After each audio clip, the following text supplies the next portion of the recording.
Tal vez están demorando en conectarse porque recién salimos de la clase de ética, profe, así que tal vez por No. eso está demorado. Ok.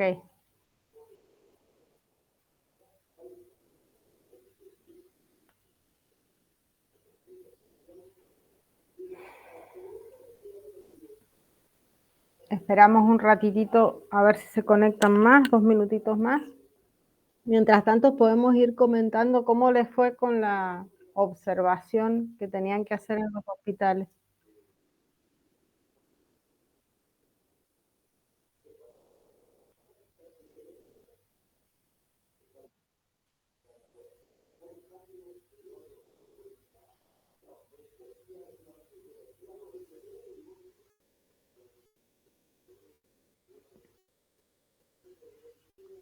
¿Estuvieron en hospitales? ¿Pudieron ver el tema de la identificación?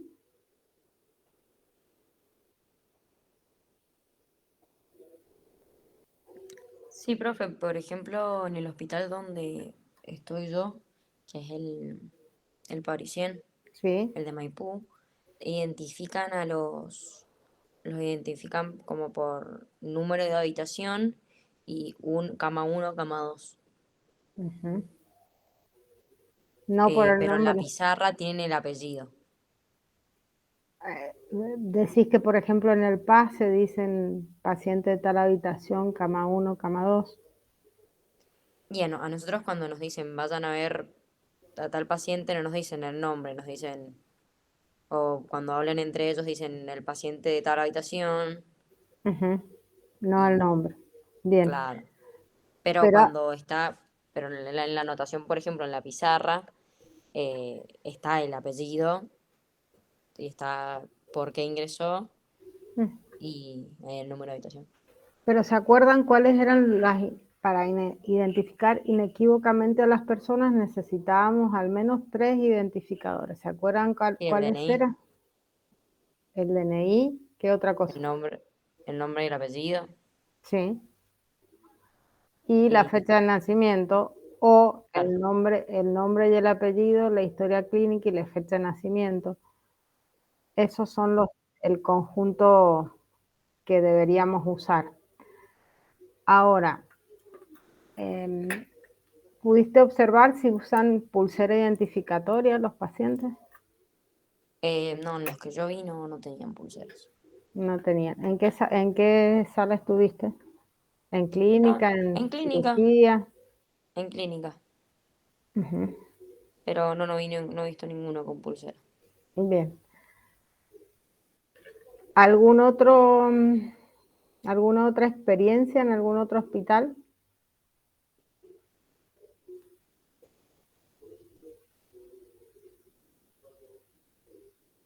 ¿Alguno de los otros compañeros que quiera comentar cómo identifican en el hospital donde están rotando a los pacientes?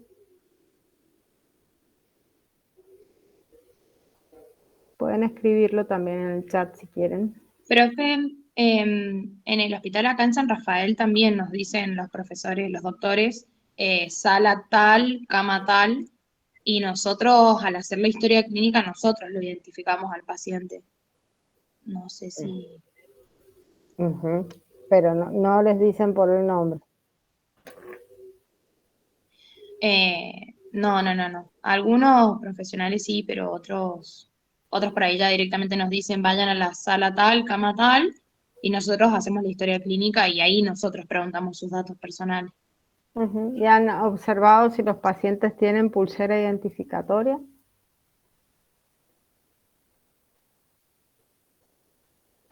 Sí, profe, sí tienen. De un color, la semana pasada no sé si eran naranja. Bien, ¿y qué tenían en la pulsera? ¿Se fijaron qué datos tenían puesto en la pulsera? El nombre, si mal no recuerdo. ¿Solo el nombre? ¿Tienen un número o un código? Bien, Ana está escribiendo acá en el chat. ¿Tienen un número, un código, el nombre y apellido? ¿Eso, Ana, en qué hospital es? En la maternidad del Lago, bien. Profe, en la Sí. maternidad del español también se manejan, en las carpetas tienen como el número de la habitación y a veces digamos, en la carpeta le hacen como un sobrecito con los apellidos y el nombre. Y vienen también con pulseras identificatorias, que viene con el apellido, el nombre, la historia clínica, el documento, y en las nuevas estaba poniendo si tenían o no alergias a algo. Bien. Si recuerdan la clase, se podía, aparte de los datos identificatorios, poner un color o un sticker o identificar, por ejemplo, si era alérgico a algún medicamento. Eso se puede hacer, está bien.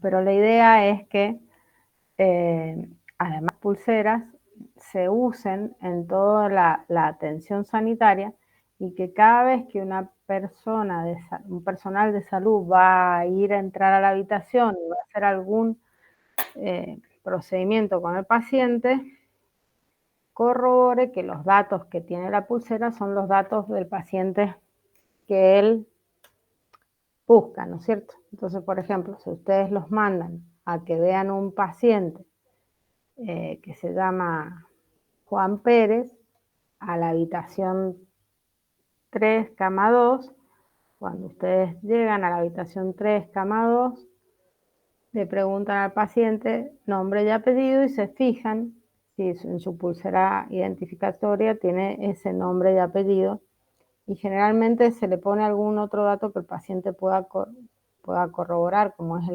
la fecha de nacimiento y la historia clínica o el DNI. ¿Sí? Eso es para evitar errores digamos, en la identificación y que después administremos un medicamento, por ejemplo, a un paciente incorrecto, o hagamos una práctica quirúrgica a un paciente que no es, o coloquemos una transfusión de sangre a un paciente que no es el correcto, ¿sí? Y eso cuando han estado con los pacientes han visto si ha venido algún enfermero, kinesiólogo, camillero a llevarse al paciente y ha hecho esa verificación que les estoy explicando. ¿Lo han podido ver alguna vez?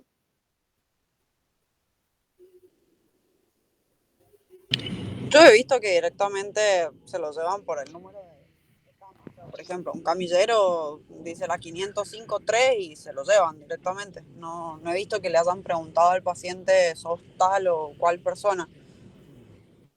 Bien. Bueno, eso es algo que hay que implantar en el equipo de salud, porque lo correcto es lo que les estoy diciendo. De esa manera ponemos una barrera para, como una barrera, ¿se acuerdan el fenómeno del queso suizo? Para evitar los eventos adversos, poner muchas barreras de manera que el error no pueda llegar al paciente, ¿sí?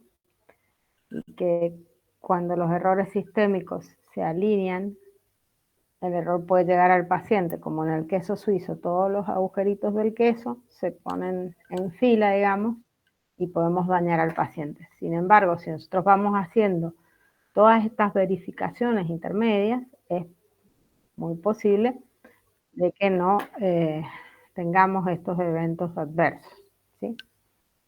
Y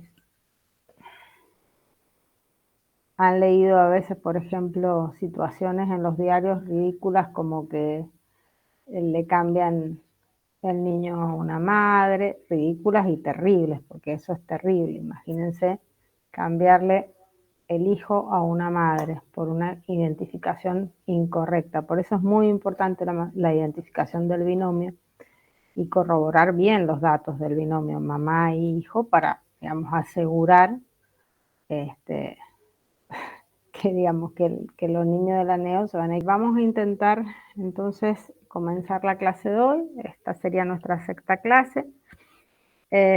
Nos tocaría, si bien la clase anterior estuvimos viendo prácticas seguras, salteamos una clase que es la clase de atención centrada en las personas o cuidados humanizados, que es la que vamos a ver hoy, y después vamos a continuar con las otras prácticas seguras, ¿sí?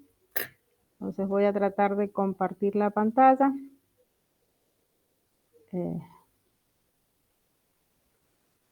Denme un minutito.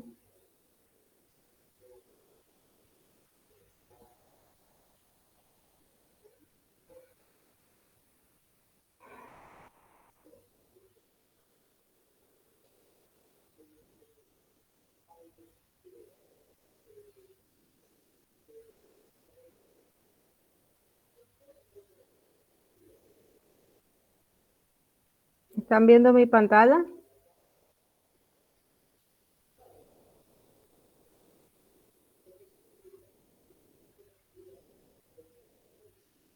Chicos, ¿están Sí, viendo la profe. pantalla? Bien. Bueno, se ve la diapositiva, ¿no? Se ve. Sí, se ve bien. Ok.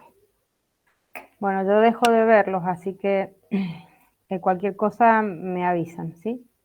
Bueno. La hoja de ruta de hoy es discutir un poquito qué es la atención centrada en las personas o el modelo de atención centrada en las personas, discutir un poco el rol de los pacientes y sus familias en el propio cuidado. Y entiendo que están queriendo entrar. A ver. Sí. Lamentablemente estoy sola y cada vez que quieren entrar tengo que dejar de compartir.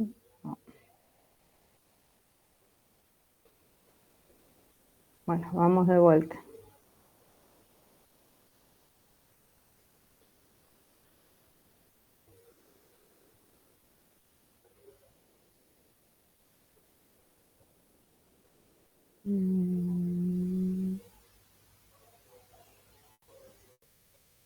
Vuelven a ver mi pantalla, ¿verdad?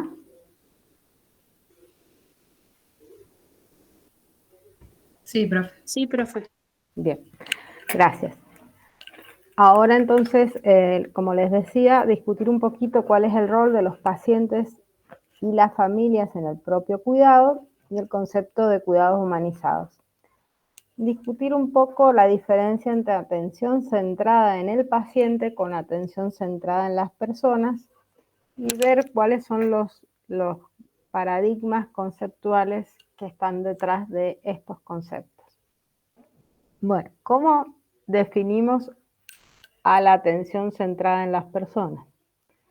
La atención centrada en las personas, y fíjense que dice las personas y no al paciente, es un cuidado planificado, manejado, entregado, y fíjense que es un cuidado planificado, manejado, entregado y mejorado de forma continua con la activa participación de los pacientes y sus familias o los socios cuidadores definidos por los mismos pacientes, de tal manera que integre al cuidado planificado sus preferencias, sus valores y los resultados clínicos deseados.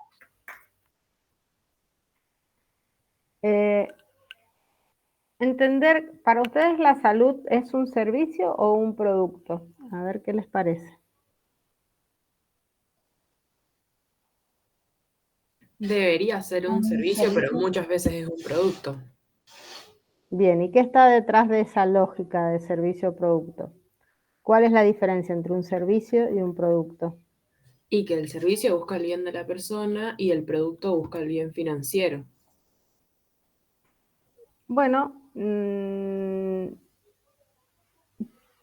puede ser, no es lo fundamental, pero sí puede ser. ¿Qué otra cosa?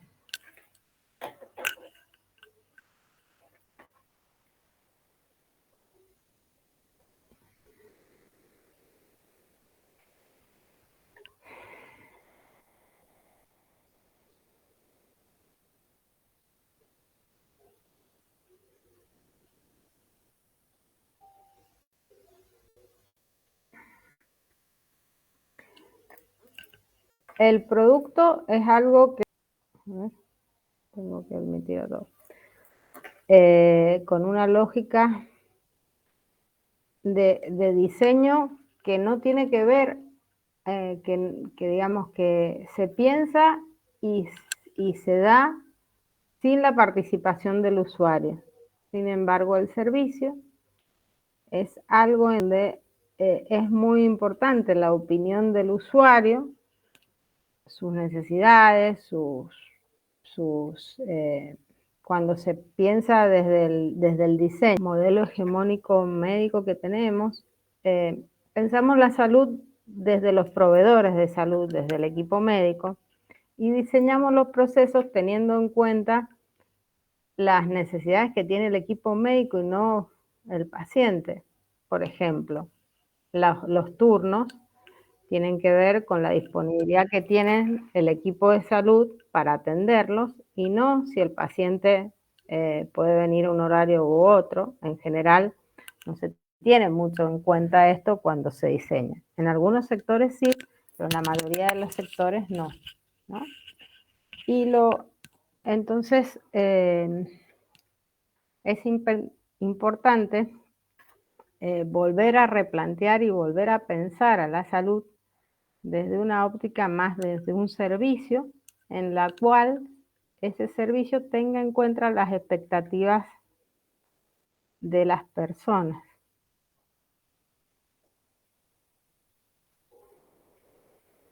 Bueno, volvemos a compartir.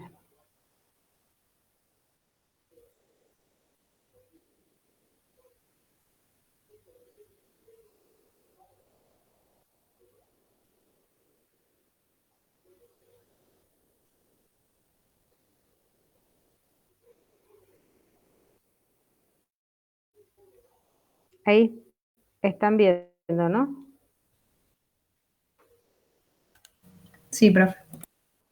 Bueno, en esa óptica que yo les comentaba de lo que era el cuidado planificado, teniendo en cuenta las expectativas de los pacientes y también sus familias, para obtener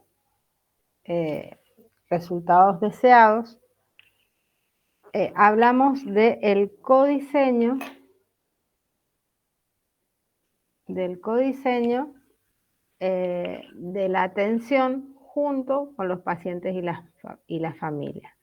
Hablamos de tener en cuenta las preferencias de las personas que se atienden y de tener en cuenta sus preferencias, sus valores en todo el continuo de cuidado, en todo el curso de vida de las personas, o sea, organizar la atención teniendo en cuenta esas necesidades de las personas y honrando esas necesidades incluso hacia el final de la vida, ¿no?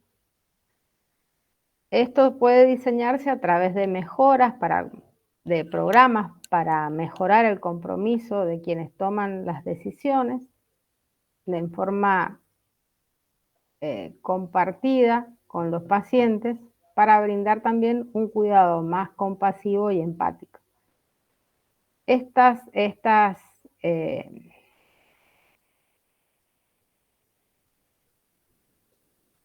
puntos o estas habilidades se pueden instruir, se pueden entrenar, pero en realidad si uno intenta ver, están en esa vocación altruista que tenemos las personas que nos dedicamos a atender los servicios de salud, ¿no? Y son valores humanos que tenemos nosotros cuando empezamos a transitar nuestra vida profesional. Esta forma esta atención en comunidades necesitan apoyo necesario del servicio de salud para mantenerse saludables y proporcionar también el cuidado necesario a sus seres queridos, estando más cerca de ellos, por ejemplo, en las casas. Entonces, la atención centrada o el cuidado centrado en el paciente tiene 8 principios, que son respetar al paciente y a sus preferencias, coordinar e integrar el cuidado, informar y educar al paciente y a su familia, proporcionar confort físico, proporcionar soporte emocional, involucrar a las familias y a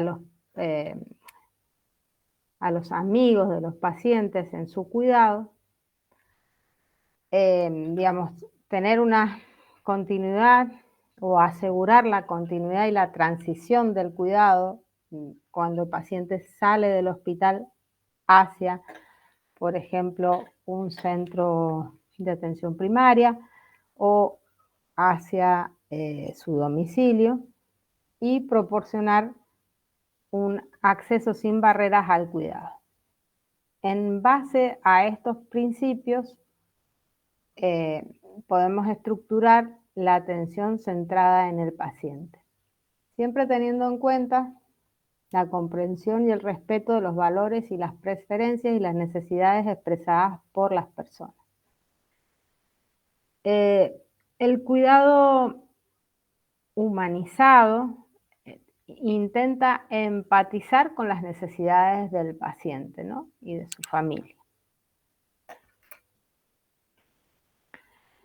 Hay una organización que se llama Plantree, que fue fundada por Angélica Thierot, que fue creada en el año 1978, y que, como siempre estas organizaciones, recogen, su fundadora tuvo una experiencia poco satisfactoria en el sistema de salud y decidió mejorar el sistema y hacer que las personas, digamos, que las instituciones de salud tengan estos principios de la atención centrada en los pacientes, para que tengan un trato más empático y personal con las instituciones. Entonces fundó esta fundación que trabaja ahora para certificar hospitales en atención centrada en las personas, que tiene estos 10 principios básicos, que son la interacción humana y la comunicación, rescatar la importancia del grupo de sostén de los pacientes, que son la familia, los amigos, los voluntarios a veces, trabajar mucho en información y educación, tener en cuenta los detalles de arquitectura y diseño que tengan que ver con mejorar la experiencia de los pacientes, o hacer más empática o más agradable la experiencia de los pacientes que transitan las instituciones de salud. Y allí hay todo un estudio de diseño, desde los colores, desde el mobiliario, la necesidad de luz natural en las habitaciones de los pacientes, etc. Hay muchos detalles que cuidar en eso. Otro de los principios es hacer que la alimentación sea agradable para los pacientes y procurar, por ejemplo, hacer actividades de ejercicio físico, relajación o mindfulness dentro de las actividades hospitalarias. También proponer actividades de entretenimiento, o de programas artísticos, musicales, por ejemplo, para distraer a los pacientes durante su estancia. Manejar y entender la espiritualidad humana como otro de los puntos importantes para proporcionar confort, empatizar y acompañar a los pacientes durante el tránsito de su enfermedad. Las terapias complementarias, por ejemplo el Reiki o algunas otras terapias que puedan ayudar a los pacientes. Y proporcionar servicios destinados a la comunidad. Esta organización Plantree. Profe, disculpe, Sí. hay bastantes alumnos que están diciendo en el chat que no se pueden meter porque no los ha aceptado, que han llegado un poco tarde porque la clase terminó muy tarde de ética, que si los puede aceptar. Tienen que llegar temprano, es decir, pero ya los acepto. Gracias.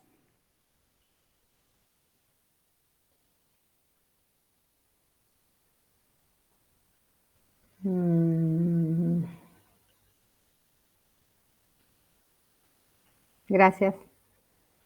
Ahí están entrando. Bueno. Ok, volvemos a compartir.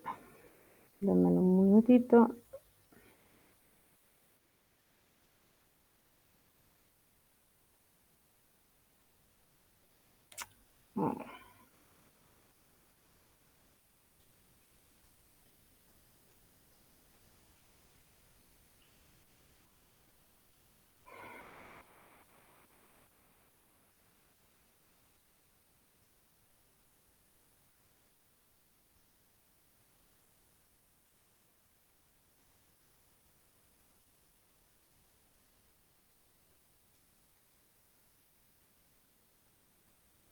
Vuelven a ver la presentación, ¿no es cierto?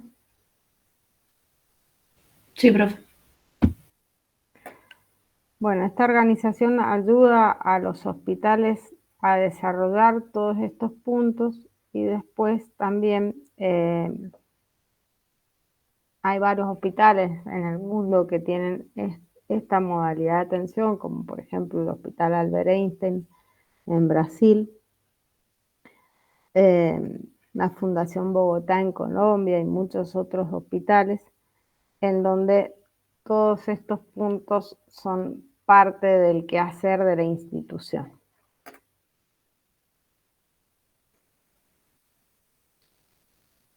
Este cambio de paradigma de atención supone pasar del cuidado centrado en la enfermedad al cuidado centrado en la persona. Es decir, ver al cuidado como un cuidado integral, ¿no es cierto? Que va desde que inicia el nacimiento de la persona hasta el fin de vida, que tiene que ver con una atención sistémica, no de cuidado fragmentado, sino de un cuidado coordinado.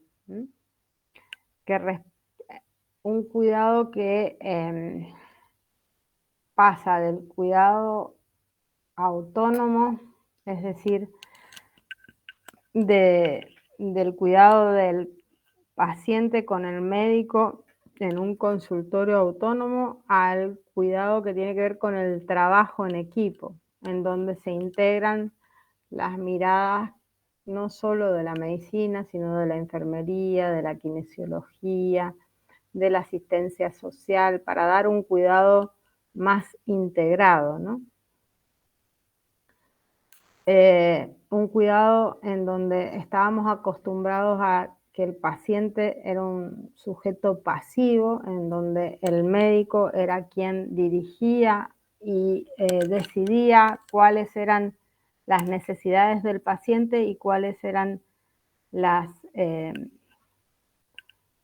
terapéuticas que le iban a hacer mejor al paciente, a un cuidado en donde el paciente está empoderado de su salud y en el caso de estar enfermo, toma decisiones informadas y compartidas con el médico en cuál es la decisión terapéutica que más le conviene para su enfermedad, teniendo por supuesto el asesoramiento del médico, pero también teniendo muy en claro cuáles son sus experiencias o expectativas y sus deseos. De un modelo más centrado en el proveedor de cuidados a un modelo más centrado en las personas, ¿sí? Y entonces este empoderamiento del paciente y la familia supone pasar de un modelo más paternalista, en donde el médico era quien dirigía el cuidado o la atención sanitaria, a un modelo que tiene al paciente centrado más centrado en el paciente y no tanto en las necesidades del sistema, a un modelo en donde el paciente es socio y coproduce las decisiones o codiseña el cuidado de su salud. Este modelo es un modelo canadiense en donde ustedes pueden ver, de acuerdo al nivel que estemos, por ejemplo, en el nivel de cuidado directo de la atención, el paciente es tomado como un socio en la toma de decisiones compartidas con respecto a su plan terapéutico, por ejemplo, en la línea de cuidado directo. Si vemos en la línea de diseño organizacional o de gobierno de las organizaciones de salud, por ejemplo, en un hospital, el paciente colidera las mejoras de calidad y seguridad en su hospital y es parte de los comités de seguridad del paciente, por ejemplo. Entonces opina y tiene una opinión tan importante como la del equipo de salud, más importante, porque es parte de ese diseño organizacional. Y digamos, en el punto más alto de esto está el paciente como socio en las políticas de salud. Y entonces se toma en cuenta a través de realización de grupos focales cuáles son las necesidades de los pacientes a través de encuestas, grupos focales, y esas necesidades se toman en cuenta cuando se diseñan programas de salud. El paciente queda representado en los comités asesores de políticas para modificación, por ejemplo, de programas de salud. Por supuesto que este cambio de paradigma necesita de una maduración social, no solo en los niveles de atención sanitaria, sino también en los niveles en donde se hacen las políticas de salud, porque, digamos, tener un paciente que nos ayude a codiseñar políticas de salud requiere de una maduración importante en la sociedad, ¿no?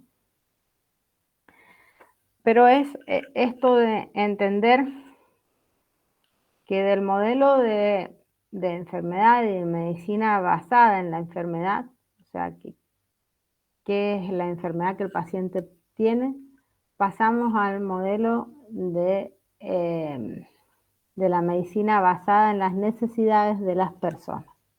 O sea, qué es lo que le importa a la persona, ¿sí?, con respecto a su enfermedad. Y esto tiene beneficios no solo para el paciente y la familia, sino que tiene beneficios para el personal y la organización. Para el paciente y la familia,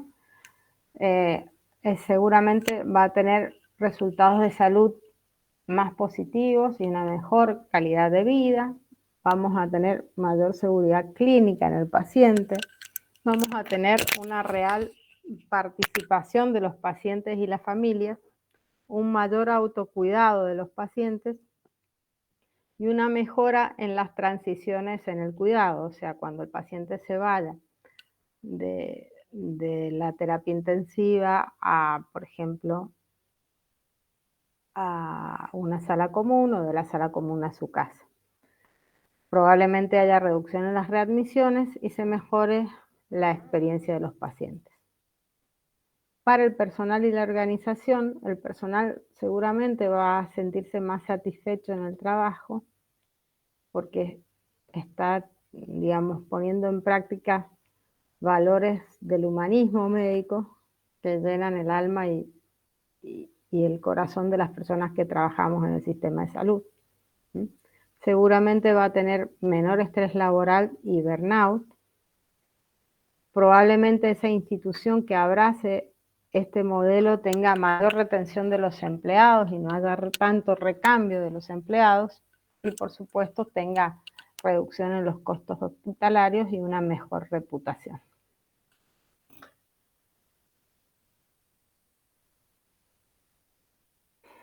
Bueno, Entonces hay desde la teoría a la práctica distintas acciones que podemos tener para definir que una institución tiene una atención centrada en las personas.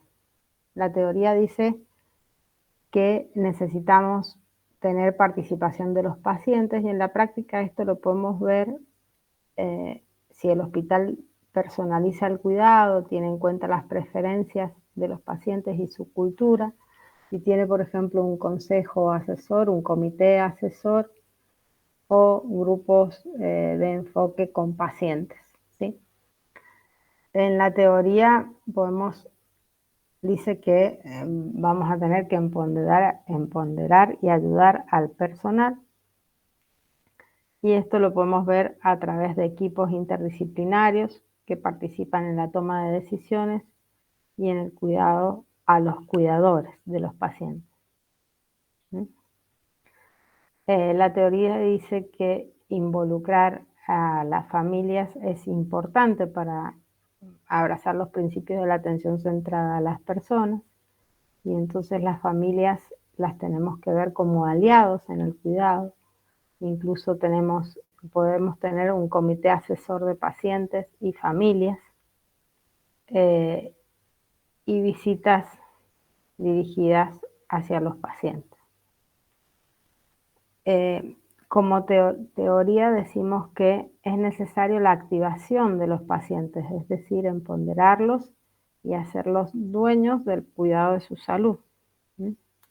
Y si los pacientes están empoderados, entonces podemos compartir con ellos su propia historia clínica, los podemos educar. Y la teoría dice que hay que potenciar la cultura organizacional al modelo de atención centrada en las personas, es decir, liderar esa cultura a través de un liderazgo servicial, con una comunicación efectiva y abierta hacia las personas y sus familias, con nuevas políticas institucionales, con procesos y procedimientos que tengan en cuenta las necesidades y las expectativas de los pacientes, y con capacitación del personal para estos temas. Entonces es muy importante co-crear una cultura en donde las personas y las familias sean protagonistas en el cuidado de la salud. Y para eso necesitamos tener líderes empoderados que escuchen la voz de los pacientes y las familias, equipos de salud con esta filosofía, familias que sean capaces de ser socias en el cuidado de la salud de su propia familia, y pacientes que sean capaces de integrar el equipo de atención. Es decir, llevar a la atención centrada en la persona a estar presente en todos los estamentos institucionales.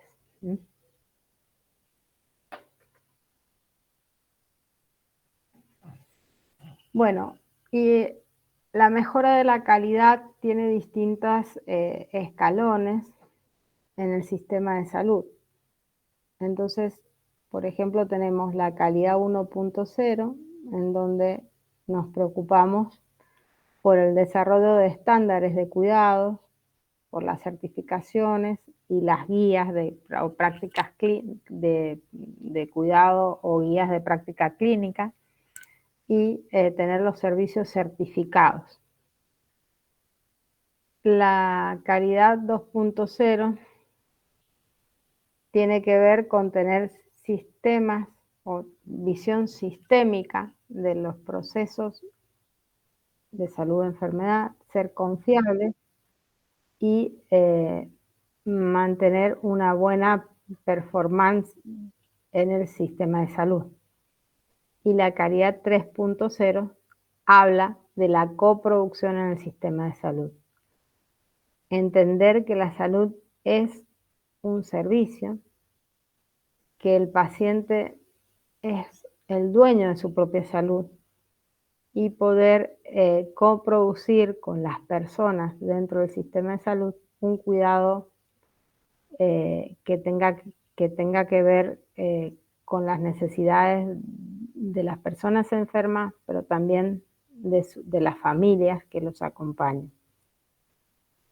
creando un valor sistémico en el cuidado de la salud. Es decir, aquí está el concepto de coproducción o codiseño del sistema de salud desde la visión de los pacientes y de las personas que trabajan en el sistema de salud.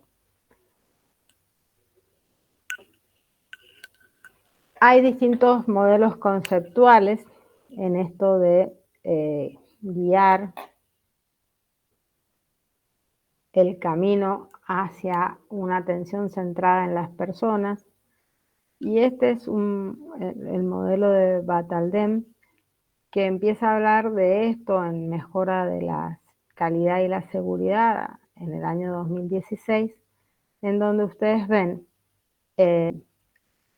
esto de coproducir, coplanear el sistema de salud y coproducir también desde las asociaciones civiles. Entonces ven que tienen a los pacientes con los profesionales, con el sistema de salud. Aquí en la visión sistema de salud están centros de atención primaria, hospitales, ¿sí? Con la comunidad toda, que contiene tanto las expectativas del paciente como lo de los profesionales, para poder coproducir un servicio de salud de mayor nivel, que aporte valor.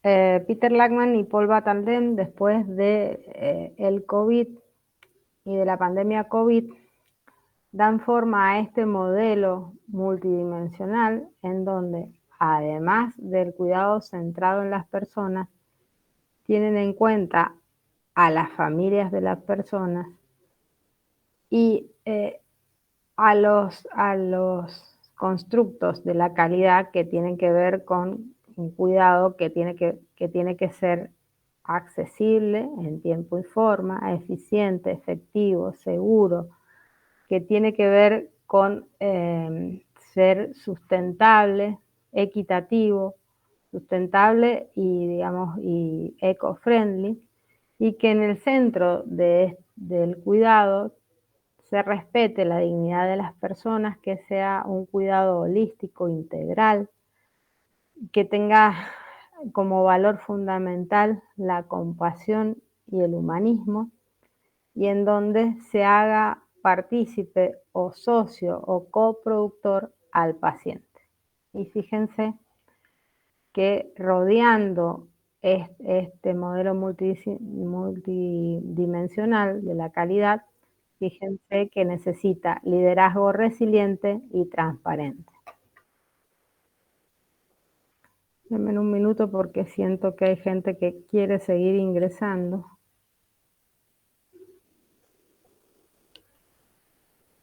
Ay, Dios. Bueno.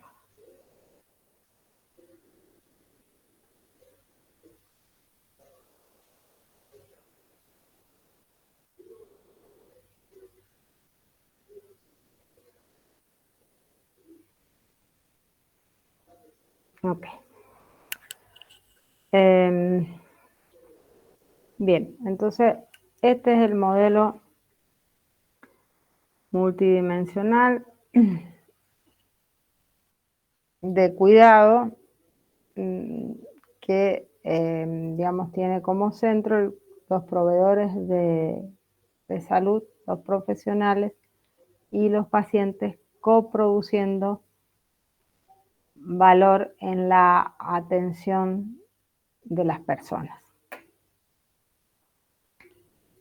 Un ejemplo de estos cuidados humanizados y una acción concreta, por ejemplo, es el cuidado humanizado en la línea del embarazo y el nacimiento, ¿no? O sea, el cuidado humanizado para las personas gestantes. para los recién nacidos, y esto se plasmó en el año 2015 a través de una ley, que es la ley 25.929, que es una ley nacional, que es del año 2004, pero hay un decreto reglamentario en el 2015 donde se reglamenta esa ley de parto humanizado, en donde se establece que tanto las obras sociales regidas por leyes nacionales y las entidades de medicina paga deben brindar obligatoriamente las prestaciones relacionadas con el embarazo, el trabajo de parto, el parto y el posparto, y se incorporan todas esas prestaciones al programa médico obligatorio, o sea que están obligadas a cubrir esas prestaciones, respetando los derechos de los padres y de las personas recién nacidas. Y el objetivo de esta ley es reafirmar los derechos de las personas gestantes y los recién nacidos durante el trabajo de parto, el parto y el posparto. Esta semana que estamos transitando es la semana del parto humanizado, y en Mendoza hay distintas actividades en las maternidades que adhieren a esta ley y que ponen de manifiesto la importancia de adherir a estas prácticas de parto humanizado. Y hay puntos claves de esta ley de parto respetados que permiten que las personas elijan quién las va a acompañar durante el trabajo del parto, el parto y el posparto. Elijan cuál es la posición para dar a luz, que se respeten los tiempos biológicos y psicológicos, evitando prácticas invasivas y el suministro de medicación sin justificación. Tienen la fortaleza de que uno de los puntos es que las personas tienen que ser informadas sobre las distintas intervenciones médicas y participar en las decisiones sobre las alternativas, es decir, decisiones compartidas. Se les informa cuáles son las alternativas y las personas ponen de manifiesto cuál es lo que ellas desean y les parece que es mejor para su condición. Pueden decidir no ser parte de ningún examen de intervención cuyo propósito sea la docencia o la investigación, eso es un derecho del paciente. Pueden permanecer en contacto durante su permanencia en el establecimiento con una persona, todo el tiempo será acompañadas de esa persona que eligieron para que las acompañe en el proceso de parto. Pueden recibir información comprensible y continuada sobre la salud tanto propia como de su hijo. Tienen que dar el consentimiento informado sobre prácticas médicas que se realicen a su persona o al recién nacido, y tener un acceso continuado siempre a su hijo mientras la situación clínica lo permita, así como participar en su atención y en la toma de decisiones relacionadas con su asistencia. Y recibir el asesoramiento e información sobre el cuidado de su salud. Estos son algunos de los puntos claves de la ley de parto respetado que tenemos en la nación y por supuesto en nuestra provincia. No sé si ustedes están haciendo prácticas en maternidades, pueden contarme si han visto alguna de estas situaciones en las maternidades, o si entienden que se respetan estos puntos en los cuidados, en los partos en los que han asistido, por ejemplo. Creo que hay gente que está haciendo la práctica final obligatoria.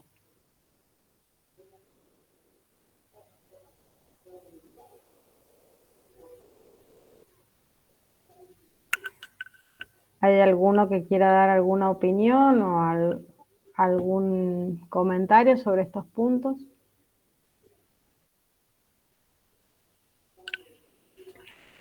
Bueno, finalmente podemos concluir que los cuidados humanizados o centrados en las personas se centran en tratar a los pacientes como seres únicos, respetando siempre su dignidad, su autonomía y sus necesidades emocionales.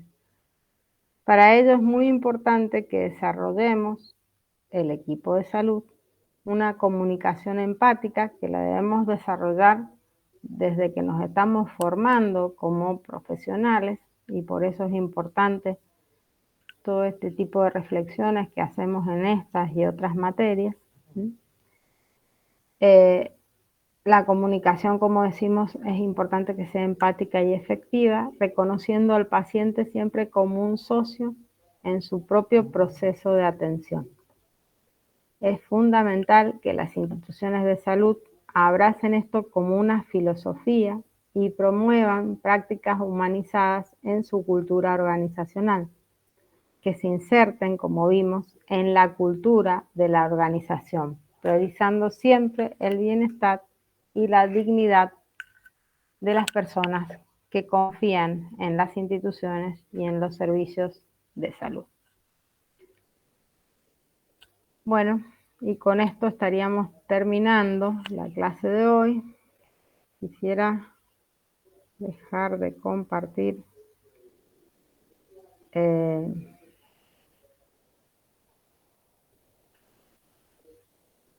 para que me comenten si alguno ha tenido posibilidad de estar en un parto o has tenido, ¿alguno de ustedes ha asistido a partos? No, profe. Bien. ¿Y no conocen ninguna embarazada que haya tenido en su familia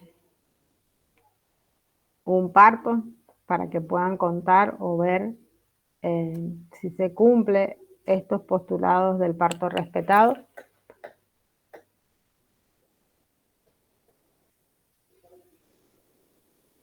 Ana dice que en general Alvear pudo asistir a un parto. ¿Y qué te parece?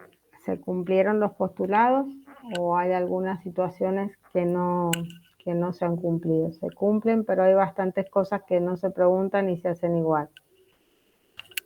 Sí. Por ejemplo, ligar las trompas. Bueno, eso no estaría bien, porque ligar las trompas es un derecho, o sea, es una práctica, digamos, de control de la natalidad, y que es un derecho que tienen las pacientes, las personas. O sea, el equipo de salud no puede decidir ligar las trompas de nadie sin consentimiento de las personas. Entonces eso es algo que va totalmente en contra de esto del codiseño y en contra de... no estaría dentro del respeto de las personas. Bien,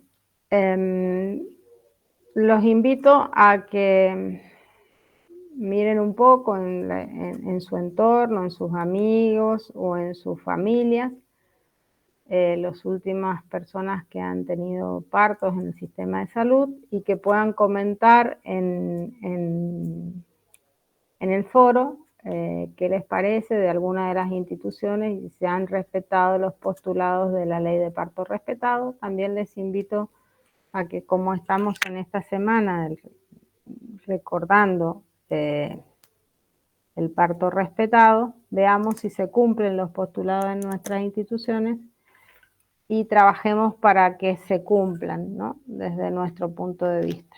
Así que los invito a escribir en el chat, en el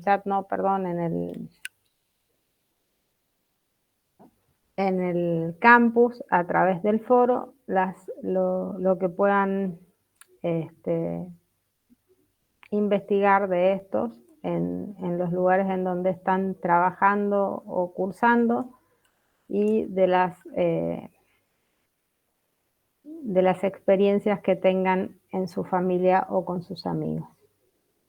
Bueno, muy bien. Estos serían los conceptos de la clase de hoy. Hemos terminado un ratito antes, así que si no hay preguntas.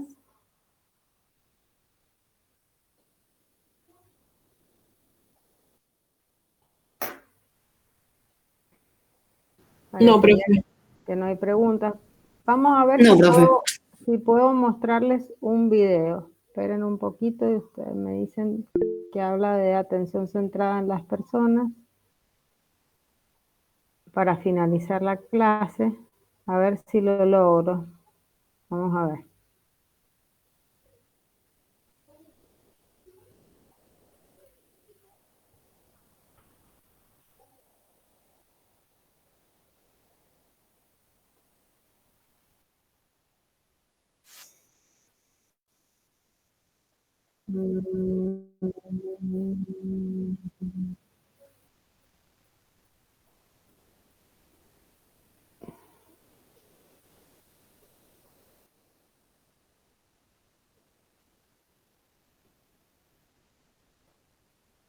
¿Lo escuchan? No, profe. Me lo imaginé. A ver ahí. ¿Escuchan? No. No, profe.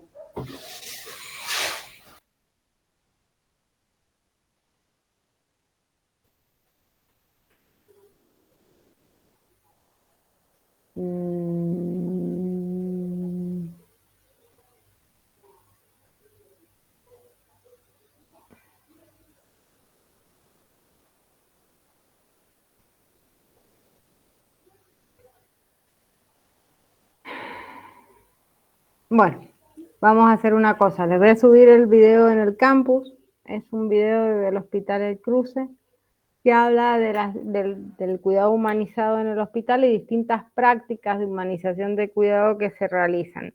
Entonces vamos a subir ese video para que ustedes opinen y cuenten también, no solo de lo del parto respetado en el foro, sino también de su tránsito por las instituciones, si van viendo alguna de estas prácticas de cuidado humanizado que se están dando en los hospitales donde ustedes están rotando. Entonces, por ejemplo, qué sé yo, hay una terapia abierta en el Hospital Chestakov. Bueno, tuvimos la posibilidad de una terapia abierta en el Hospital Chestakov. Y cuentan un poquito qué es lo que es la terapia abierta. En el Hospital Noti hay una escuela de apoyo que se llama el Elefante en Bicicleta, en donde los niños hacen actividades plásticas durante su internación y cuentan un poquito de esto. En el Hospital Tal hay conciertos en el hall del hospital, cuentan un poquito lo que ven. Les voy a colocar este video del Hospital del Cruce que resume un poquito cuáles son las líneas estratégicas del cuidado humanizado para que ustedes puedan descubrirlas y las miren entonces en los distintos lugares en donde vayan transitando durante esta semana, nos vayan contando para que en la próxima charla, el próximo martes, podamos ver qué pasó en el sistema de salud. Bueno, muy bien. Nos vemos entonces el próximo martes. No, ¿hay alguna pregunta? Había una manito levantada recién, pero ahora no la veo. Profe, una consulta. ¿Todos los martes va a suceder el tema de que nos autoriza para ingresar? ¿O eso fue por hoy? Porque habitualmente salimos de ética y hoy, por ejemplo, la clase terminó un poco tarde, entonces de acá que llegamos a la casa y demás, por ahí hay compañeros que han quedado afuera o pasó esto. Sí. Pero antes no ¿A pasaba. qué hora salen de ética? Porque la verdad que no está bueno que lleguen tarde, si no se pierden la mitad de la clase. Claro. Vamos General- viendo, generalmente ¿a qué hora salen? Generalmente a las 18, pero hoy se alargó hasta las 18:30. Bueno, en realidad los profesores de otras materias tienen que tener en cuenta que tienen que ser puntuales. Vamos a ver cómo podemos arreglarnos. La verdad que generalmente estamos entre dos y nos estamos dando una mano para admitir a los pacientes, a las personas que... A las 3, 4 de la tarde, a veces si hay muchos inscriptos se extiende, si es oral sobre todo. Pero no sé si tendremos mesas a esta hora. Bueno, vemos a ver cuáles son las mesas que hay el martes y qué horario. En general, a esta hora no tienen mesas. En Por realidad eso, creo, profe, que la pregunta va porque de las otras materias no cursamos ninguna, digamos. Entonces creo que va por ese lado la pregunta, no tanto por el horario. Claro, Nosotros- porque la semana de cursado no hay, la semana de mesas no se da cursado. ajá, nosotros programamos